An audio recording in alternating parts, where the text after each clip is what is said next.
कार्तिक चंद्र दास उपसभापति यादव महासभा पद्मनाभपीठ नेमाल कटक जिला। लौड़ी शब्द अर्थ हूँ बाड़ी बा जष्टि। मु उल्लेख करना चाहिए संस्कृति ऐतिह्य और परंपरार कथा कहे लौड़ी लोक शिक्षा लोक नृत्य लोकगीत कथा कहे लौड़ी एवं यह अधिक लोकाभिमुखी करने दिगरे प्रचार प्रसार करने दिगरे यादव महासभा पद्मनाभपीठ पदक्षेप नहीं चली। लौड़ीर प्राचीनता संपर्क में कहवा ताहा आज भी गवेषणा सापेक्ष कारण जिते जनजगत वाद्ययंत्र नथिला सेतेबेले गोपाल माने गोरु चोरिया गाई चोरिया महिष चोरिया बन को जाऊे जो से गोरु गाई को आकट करने दृष्टि हो निजर सुरक्षा एवं पशु पालित पशु मान सुरक्षा दृष्टि हिंसक आक्रमण बाड़ी ही सांगे नौले डिफेंड करुले एवं समय क्रमे एमती जो गोटे बाड़ी सहित अन्यर बाड़ी बाजुव से नाद सृष्टि तो नाद ब्रह्म ही सृष्टि हो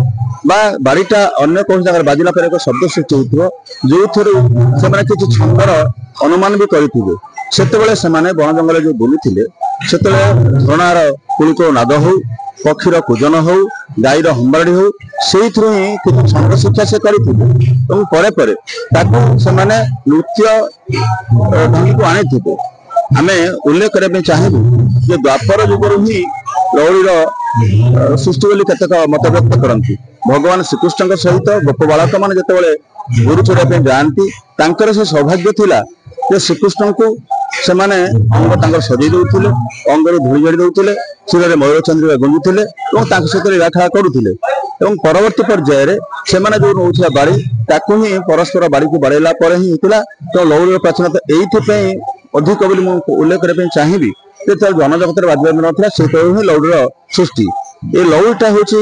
आम उल्लेख करने चाहिए जे आम विभिन्न प्रकार लौड़ी स्थल विषय परिलक्ष्य करुँ आगुरी परिवेशित होता ठेला पेला लौड़ी एवं हूँ काठी लौड़ी स्थल विशेष हूँ पथप्रांत लौड़ी स्थल विशेष ढोल लौड़ी बंटी लौड़ी मंडलाकृति लौड़ी एमती विभिन्न प्रकार लौड़ी रही गुजरात में दांडिया नृत्य रही सेमती ओडिशा रे लौड़ी नृत्य और परंपरा रही। महापुरुष अच्युतानंद लौड़ी ग्रंथर रचयिता जो विभिन्न पुराण विभिन्न शास्त्र कथा को अति संक्षिप्त भाव वर्णना करछंती तो लौड़ी आम अति संक्षिप्त भाव पौराणिक कथावस्तु तत्व तथ्य आख्यायिका एवं विभिन्न विषय वस्तु पाई था जहाँ आध्यात्मिक चेतनार एक वार्तावह हो रही। आज गोपाल माने जो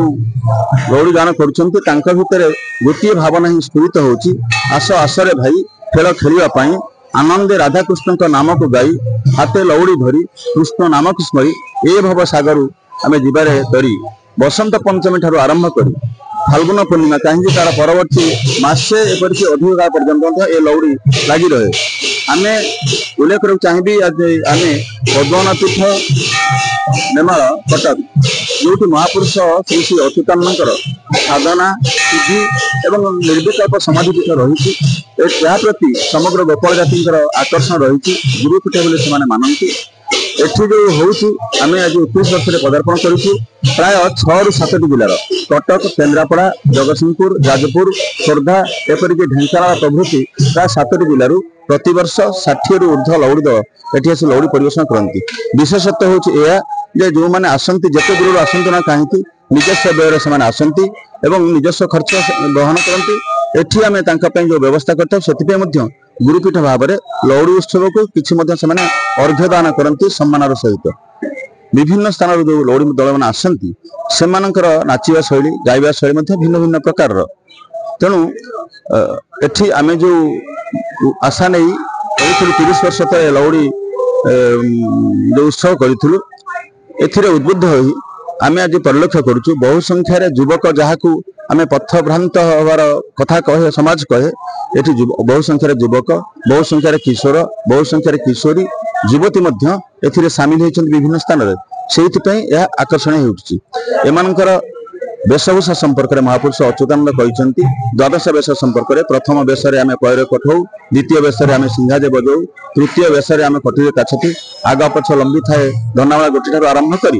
द्वादश बेसे लौड़ी धरी आंभे कर अच्युत बोईले आंभे होइलु बाहर तत्व कथा कह गले बंशी जो जहाँ आपण मैंने परिलक्ष्य कर संपूर्ण भाव प्रकृति सृष्ट बाउंश खंडे से महुसी ठारे प्रस्तुत कराउतला एबे आधुनिक पांडे प्रस्तुत कराउछि अधिकंतु बंशी होउछि प्रकृतिर दान महापुरुष अच्युतानंद ओवा ग्रंथ कहते लौट सृष्टि संपर्क में सत्य जुगे श्वेत राजा यज्ञ करुले तहिरु जे वेणु वृक्ष गोटी जात कले खंड खंड करी ताकु कले 7 खंड खंडी होइला बंशी धनु 16 खंड सारंग कोदंड पुई अजब गांडीब वैष्णवी अजगब कहीं जानिब सप्तम खंड को बंशी गढ़ी वेदवर सप्तरंध्रे आनी बसाइले सप्त स्वर तार सप्त स्वर संपर्क कहते प्रथम रंध्रे बाजिले राधा नाम छुटे द्वितीय रंध्रे बाजिले नीप फूल फुटे तृतीय रंध्रे बाजिले पाषाण मिलई चतुर्थ रंध्रे धनु बस्ता तृण खाई पंचम रंध्रे हुए जमुना स्थगित षष्ठ रंध्रे शुष्कतर हुए पल्लवित सप्तम रंध्रे पतिव्रता मती हरे बंशीनाद शुणी विमोहित तीनिपुरे एमती अनेक कथा रही केन्दुबाड़ी संपर्क में रही क्लिंग शब्दरू केन्दुबाड़ी जन्मिला अच्युत गोपाल कहूँ लौड़ी काटला एमती अनेक कथा रही छड़ा भूतकेली नाबकेली बंशी चोरी नटु चोरी प्रभास यज्ञ ठार आरंभ कर भगवान विभिन्न वेश संपर्क रही समाजर कथा रही तो बहु सामाजिक तत्व एवं तथ्य उपर पर्यवेसित ए लौड़ी नृत्य।